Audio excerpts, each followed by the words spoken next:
আমাকে কে বাবা বলে ডাকবে, ওই আমায় কে ডাকবে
তোমাকে আমি এই অভিসম্পাদ দিলাম, তোমার আমাদের এই পৃথিবীতে বেঁচে থেকে কোনো লাভ একমাত্র আমাদের যেমন পুত্র সুরে প্রাণ চলে যাবে, তোমারও যেন একদিন পুত্র সুরে প্রাণ চলে যায়। এই অভিসম্পাদ দিয়ে তারা দুজনে এখানে প্রাণ ত্যাগ করেছে। দশরথ এই ব্রহ্ম হত্যা নারী হত্যা পাপের ফলে দশরথ চলছে আর বলছে চলে গেলাম। বশিষ্ঠ মণির আশ্রমের পাশ দিয়ে চলছে। আশ্রমে ছিল তাহার পুত্র বামদেব।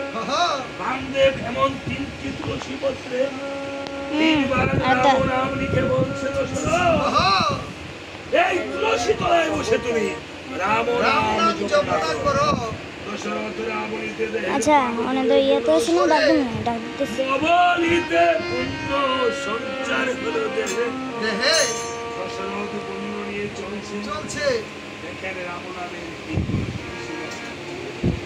যেদিন আমি পরপারে চলে যাব এই শিল্পীরা নিজেদের পরপারে শ্মশানে গিয়েছিল। ঋতুয়ান টেরেছেন ঋতুয়ান কি আর প্রিয়ান্টি ডাকতে গেছে ঋতুয়ান কি আর প্রিয়ান্টি কবি যে প্রিয়ান্টিকে আর ঋতুয়ান্টিকে যাইতে বসছে সেই একমাত্র বন্ধু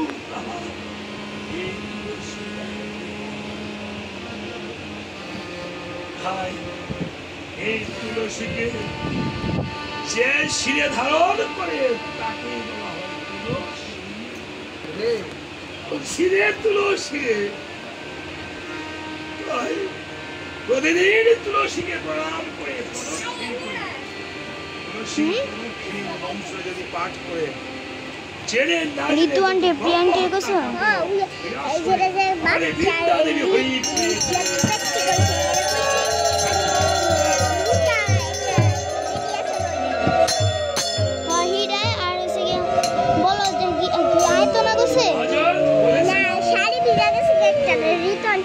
আমার বিয়ের অধিবার ডাকতেছে তোমারে। বলো যে ওই যে তোমার ঋতু আন্টির মায়ে তোমার ডাকতেছে। যাও গিয়া বলো যে ঋতু আন্টি তোমার মায়ে ডাকে।